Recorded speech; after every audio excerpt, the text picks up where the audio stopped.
वंदे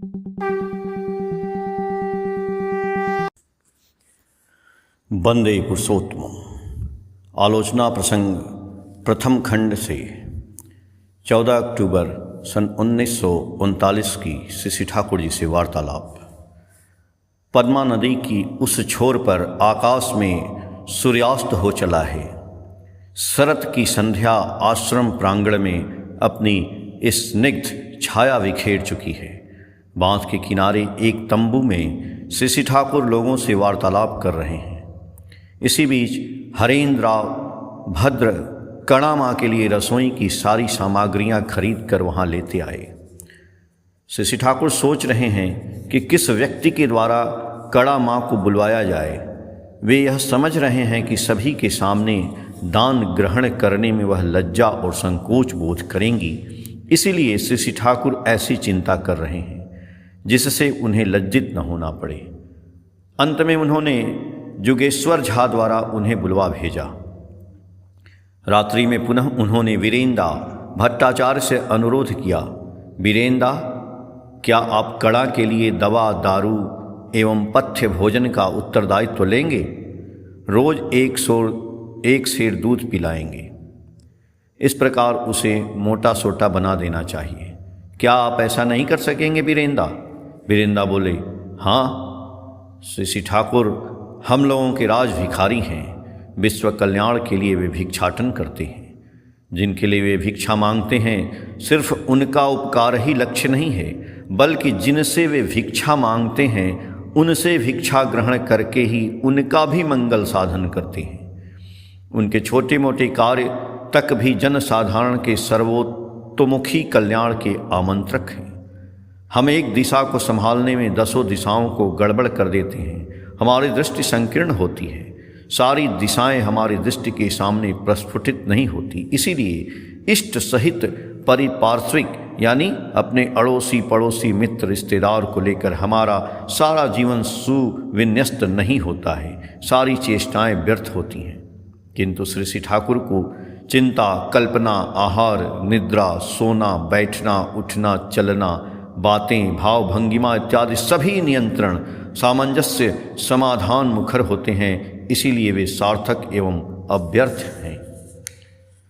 15 अक्टूबर सन 1939 को तीसरे पहर में श्री ठाकुर बांध के किनारे वाले तंबू में आकर बैठे हैं। कलकत्ता से कुछ भाई आए हुए हैं। उनमें एक सज्जन ने अपने परिपार्श्विक यानी पड़ोसी की सहानुभूतिहीनता के विषय में चर्चा चलाई। श्री ठाकुर जी बोले, दूसरा क्या करता है और क्या नहीं करता है यह तुम देखने क्यों जाओगे? तुम सोचोगे तुम क्या करते हो और क्या नहीं करते हो। तुम्हारी थोड़ी असुविधा में यदि लाखों मनुष्य का माथा नहीं टनके तब तुम कैसे व्यक्ति हो? तुम ऐसा बनो कि तुम्हारे बिना मनुष्य का एक दिन भी काम न चले, तो खामखा मनुष्य बाप बाप करते हुए तुम्हारे लिए आप से आप दौड़े आएंगे। तुम थोड़ी दूर भी हटकर खड़े हो जाओ या असमर्थ हो तो लाखों मनुष्यों की रोटी पर आफत आ जाएंगे।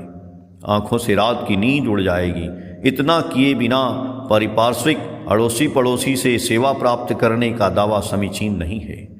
परिपार्श्विक जो हमारे अड़ोसी पड़ोसी मित्र रिश्तेदार हैं को ऐसी अवस्था में क्यों रखते हो जो तुम्हारी सेवा नहीं कर पाता है? सेवा के द्वारा तुम लाखों भूखे लोगों अन्न प्यासे के पानी, विलास की सामग्री एवं प्रेम की चेतना बनोगे। प्रफुल्लदा बोले, अनेक व्यक्ति इतने सेल्फ सफिशिएंट स्वयं संपूर्ण हैं, उनकी आर्थिक क्षमता इतनी बढ़ी हुई है कि दूसरों की सेवा की परवाह नहीं करते। उनके निकट आगे बढ़ना तो बड़ा कठिन है। उनके साथ क्या करना चाहिए? श्री ठाकुर जी बोले, यदि वे अपने घर की चारों ओर 10 हाथ की 4 दीवारी दे डाले तो भी तुम्हारी सेवा बुद्धि इतनी तीव्र होनी चाहिए जिससे तुम मॉलिक्यूलर फॉर्म अनुरूप में उसके अंदर से उनके निकट पहुंच सको। दूसरों ने क्या किया यह देखना नहीं है, अपनी ओर देखोगे। समझोगे कि जितनी वाणियाँ एवं नियम कानून हैं वे दूसरों के लिए नहीं बल्कि तुम्हारे लिए हैं। इसलिए पहले अपने आप को ठीक करोगे। एक भाई ने जब यह कहा कि उन्होंने चोरी नहीं की थी, फिर भी परिस्थिति के दबाव में आकर बाध्य हो उससे मुक्ति पाने के लिए उन्हें यह स्वीकार करना पड़ा कि उन्होंने चोरी की है। इस प्रसंग में शशि ठाकुर ने उनसे कहा, तुमने चोरी नहीं की है, फिर भी सभी के भय से तुमने यह स्वीकार किया कि चोरी की है। यह तुमने अच्छा नहीं किया। ऐसा भाव रहने से बहुधा प्रिंसिपल बैटरी आदर्श के प्रति विश्वासघातकता करने की टेंडेंसी प्रवणता आती है। ऐसा तभी कर सकते हो जब तुम्हारे ऐसे कार्य से दूसरे का उपकार होता है। तुम बर्दाश्त कर सकते हो और दूसरा बर्दाश्त नहीं कर सकता है।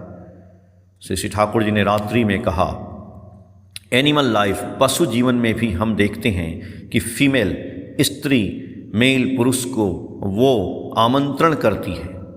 यूँ तो मेल पुरुष इंडिफरेंट उदासीन रहता है, किंतु फीमेल स्त्री जो ही कामातुर होती है तो ही मेल पुरुष पागल हो उठता है। मनुष्य के साथ भी यह बात लागू होती है।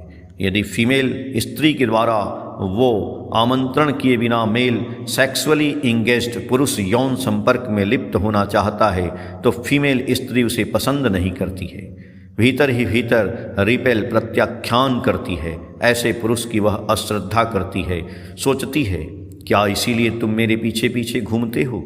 इसके फलस्वरूप पुरुष और नारी दोनों ही मेंटली और फिजिकली डेटेरियोरेट, शारीरिक और मानसिक अधोगमन करते हैं। संतानादि भी वाइटल वीक प्राण स्पंदन में दुर्बल होती है। ऐसे संगम के फलस्वरूप प्रायः लड़का की जगह लड़की होती है, ऐसी मेरी धारणा है। Male must be worshipped from the side of the female. पुरुष को स्त्रियों द्वारा पूजित होना चाहिए। वैज्ञानिक अनुसंधान के विषय में चर्चा चलने पर शशि ठाकुर ने कहा, पृष्ठ प्राणता नहीं रहने से रिसर्च अनुसंधान नहीं होता है। रिसर्च अनुसंधान करने के लिए खासकर कुछ चारित्रिक गुणों की आवश्यकता है। पृष्ठ प्राणता के माध्यम से ही उनका उद्भव होता है। किसी जगह ठीक तरीके से रिसर्च अनुसंधान और उनके संपर्कित याजन होते रहें तो वही रिसर्च स्पिरिट अनुसंधान का मनोभाव देश में फैल जाता है और ऐसे रिसर्च अनुसंधान के फलस्वरूप जो फाइन डेलिकेट इंस्ट्रूमेंट सूक्ष्म यंत्र निकलते हैं उनका यूज व्यवहार करते करते भी मनुष्य की उन्नति होती है। यदि कोई व्यक्ति 10 वर्षों तक माइक्रोस्कोप यूज करता है तो उसकी आँखों की सेंसिटिवनेस शक्ति भी कीन तीव्र हो जाती है। आलोचना प्रसंग प्रथम खंड, पेज संख्या 23, 24, 25 और 26 से। जय गुरु।